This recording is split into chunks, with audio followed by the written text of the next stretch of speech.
Assalamualaikum warahmatullahi wabarakatuh. Alhamdulillah wassalatu ala rasulillah wa ala alihi wa ashabihi wa man wala. Ashhadu an la ilaha illallah wahdahu la syarikalah wa ashhadu anna Muhammadan abduhu wa rasuluh.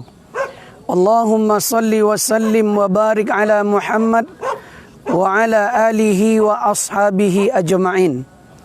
A'udzu billahi minasy syaithanir rajim. Ya ayyuhalladzina amanu jatanibu katsiran minadh-dhann inna ba'dadh-dhanni itsmun wa la tajassasu wa la yaqta' ba'dukum ba'dha ayuhibbu ahadukum ay ya'kula lahma akhi maitan fakarihtumu wattaqullaha innallaha tawwabur rahim. Hai orang-orang yang beriman, jauhilah kebanyakan prasangka, karena sebagian besar prasangka itu adalah dosa. Jangan kamu suka mencari aib saudara kamu. Jangan sebagian kamu menggunjing dengan sebagian yang lainnya. Sukakah kamu memakan daging atau bangkai saudara kamu yang telah mati? Maitam fakarihtumu, tentu saja kalian tidak suka atau jijik. Wattaqullah, bertakwalah kalian kepada Allah. Innallaha tawwabur rahim. Sesungguhnya Allah Maha Pengampun lagi Maha Penerima Taubat. Kaum muslimin rahimakumullah, di dalam tafsir Ibnu Katsir diterangkan oleh salah seorang sahabat yang bernama Ibnu Mas'ud radhiyallahu anhu bahwa beliau menafsirkan tentang ayat ini. Kalau ada ayat yang diawali dengan kalimat ya ayyuhalladzina amanu, kemungkinannya hanya dua saja. Kalau tidak perintah, pasti larangan. Maka di dalam ayat ini Allah Subhanahu wa taala melarang kita. Apa saja yang dilarang kita oleh Allah Subhanahu wa taala? Yang pertama adalah jangan kita sampai berburuk sangka. Ya ayyuhalladzina amanu jatanibu katsiran minadh-dhann. Hai orang-orang yang beriman, jauhilah kebanyakan prasangka. Kenapa? Karena sebagian besar prasangka itu inna ba'dadh-dhanni ismun. Sebagian besar prasangka itu adalah dosa, kata Allah.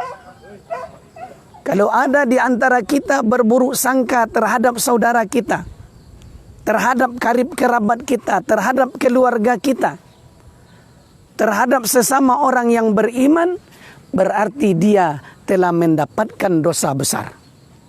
Makanya Allah Subhanahu wa taala mengingatkan kita, jangan kita ini sampai berburuk sangka. Ketika kita mendengarkan berita, lalu belum pasti berita yang kita dengar itu, maka jangan kita langsung berburuk sangka terhadap saudara kita. Sebab di dalam Islam ini telah diajarkan oleh Allah dan Rasulnya kepada kita, kalau kita sesama orang beriman, wajib kita berbaik sangka. Tidak boleh sedikit pun kita berburuk sangka. Kata Nabi SAW, jauhilah berburuk sangka. Karena berburuk sangka itu adalah merupakan perkataan yang paling dusta. Jadi kalau kita berburuk sangka terhadap saudara kita, kita dikatakan oleh Rasulullah SAW merupakan perkataan yang paling dusta. Kemudian kaum muslimin yang dirahmati Allah, ketika ada di antara manusia menyampaikan berita yang tidak benar tentang kita, maka sebaiknya terlebih dahulu dia harus tabayun. Dia harus cross check, cek dan recheck. Jangan langsung percaya dengan berita yang disampaikan oleh seseorang. Kadang-kadang kita ini sering menjadi korban. Begitu juga dengan ramainya media sosial hari ini. Banyak orang yang tidak senang kepada orang lain. Lalu dia langsung berburuk sangka, dia sebarkan beritanya di media sosial. Padahal berita itu belum tentu apakah memang persis seperti itu. Kadang-kadang kita juga langsung merespon, langsung menerima. Kadang-kadang di HP kita menerima berita dari saudara kita, apakah itu melalui WA, melalui Facebook, melalui Instagram dan lain sebagainya. Ketika kita menerimanya, kita langsung share, kita langsung kirim. Padahal kita tidak teliti dulu tentang kebenaran beritanya. Ya ayyuhalladzina amanu in ja'akum fasikum binaba'in fatabayyanu. Hai orang-orang yang beriman, apabila datang orang fasik kepada kalian membawa berita, fatabayyanu, maka hendaklah kalian tabayun terlebih dahulu. Tanya terlebih dahulu, kata Allah. Kalau tidak kita tanya, lalu kita langsung mengambil kesimpulan sendiri, ternyata saudara kita tidak melakukan hal yang demikian, maka kita telah melakukan dosa besar. Oleh karena itu, wahai kaum muslimin yang dirahmati Allah, bertobatlah kita kepada Allah dari berburuk sangka kepada saudara kita. Apalagi berita datangnya dari orang kafir. Kalau dari orang kafir datang berita itu, kadang-kadang untuk menjerumuskan kita karena bencinya kepada kita. Maka sekali lagi kita tegaskan, harusnya kita terhadap saudara sesama beriman berbaik sangka, justru kepada orang kafirlah kita harus berburuk sangka. Yang kedua, kata Allah Subhanahu wa taala, wala tajassasu. Jangan kalian suka menginteli, mencari aib saudara. Ya. Kalimat tajassus ini asal katanya dari jasus. Jasus itu artinya intel. Menginteli kaum muslimin, menginteli saudara sesama orang beriman, lalu dilaporkan kepada musuh-musuhnya. Inilah kerja mereka. Maka orang seperti ini dilaknat oleh Allah Subhanahu wa taala. Seandainya hukum Islam tegak, lalu diperingatkan orang seperti ini, lalu dia tidak mau bertobat, maka berlakulah hukum Islam kepadanya.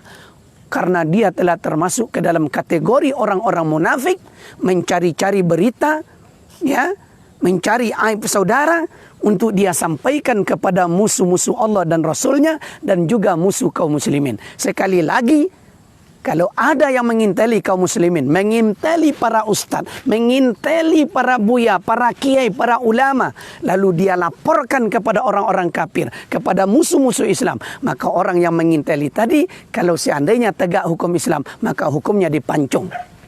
Itulah yang layak hukum baginya ketika syariat Islam ditegakkan. Namun karena syariat Islam tidak ditegakkan, hari ini manusia hanya memakai hukum buatan manusia. Kalau ada di antara mereka menginteli kita, mencari-cari aib kita, mencari kelemahan kita, lalu dilaporkan kepada musuh-musuh kita, dia mendapatkan uang dari hal itu, maka orang seperti inilah kategorinya termasuk orang-orang munafik. Maka bertobatlah, wahai orang-orang yang telah menginteli umat Islam, yang telah menginteli kaum muslimin, terutama para da'inya, para ustadznya, para ulamanya, yang telah mereka cemarkan nama baiknya. Kaum muslimin rahimakumullah, maka perbuatan yang seperti ini tidak diredoi oleh Allah Subhanahu wa taala, karena ini termasuk ke dalam kategori sifat yang tercela. Ya, mencari-cari aib saudara, lalu dilaporkan kepada orang banyak, lalu orang banyak tahu, karena itu jatuhlah harga diri orang ini, maka orang ini akan berdosa. Tetapi perlu kita ketahui bersama, wahai kaum muslimin, inilah kelemahan umat Islam hari ini. Kita umat Islam sampai hari ini tidak punya intel. Dulu Nabi ketika perang Badar ada berapa orang sahabat yang dia utus untuk memata-matai pasukan musuh. Kalau untuk itu tidak apa-apa, justru untuk membantu kaum muslimin.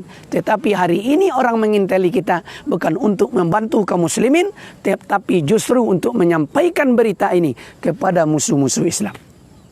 Yang ketiga, wala yaqta' ba'dukum ba'da. Janganlah sebagian kita menggunjing dengan sebagian yang lain. Kenapa? Karena Allah bertanya, ayuhibbu ahadukum ayyakula lahma akhi? Sukakah kalian memakan bangkai saudara kalian yang telah mati? Maitam fakarihtumu.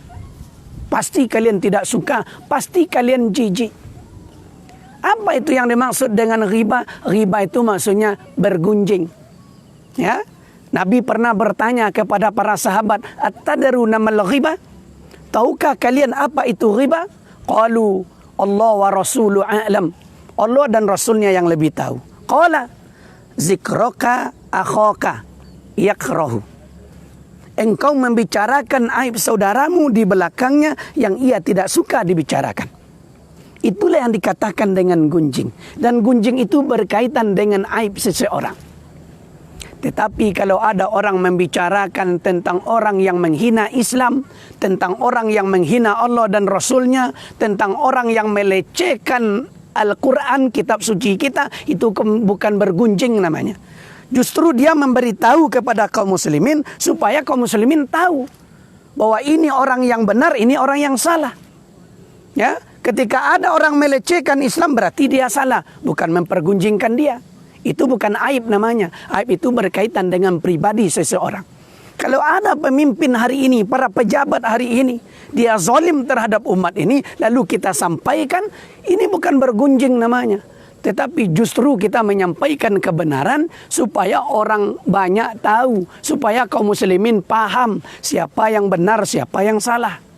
Ya, yang dilarang di dalam agama ini adalah jangan kita menggunjing saudara kita itu kalau berkaitan dengan harga dirinya, aibnya, itu yang dilarang oleh Allah dan Rasulnya. Lalu ada yang bertanya, ya Rasulullah, bagaimana kalau yang dia kerjakan itu persis seperti itu? Lalu Nabi menjawab, itulah yang gunjing, kata Rasulullah. Lalu yang lain bertanya lagi, bagaimana kalau yang aku katakan tidak sesuai dengan kenyataan? Berarti engkau telah memfitnahnya. Maka oleh karena itu kaum muslimin yang dirahmati Allah, orang yang bergunjing disamakan oleh Allah dan Rasulnya dengan memakan bangkai saudaranya sendiri. Maka Nabi SAW pernah bercerita di dalam sebuah hadis ketika dia Isra dan Mi'raj, ketika dia dibawa jalan-jalan ke neraka, lalu dia bertemu dan melihat langsung tentang penduduk neraka ketika itu. Ya, yang berkuku panjang, kukunya tajam, seolah-olah seperti tembaga, lalu dia cakar wajahnya, dia cakar badannya, lalu menempellah daging-daging di kukunya tadi, lalu dimakannya. Lalu aku pun heran, kata Rasulullah, aku pun bertanya kepada malaikat Jibril, wahai Jibril, siapa orang ini? Lalu malaikat Jibril pun menjawab, inilah orang yang suka memakan bangkai saudaranya ketika hidup di dunia. Artinya apa? Dia suka menggunjing saudaranya, suka merendahkan saudaranya, suka menghina saudaranya, suka mengadu domba saudaranya. Inilah yang akan dialami nanti oleh orang yang suka bergunjing, suka meriba. Jangankan terhadap orang lain, terhadap istri beliau saja Nabi sangat tegas kalau sudah berbicara masalah ini.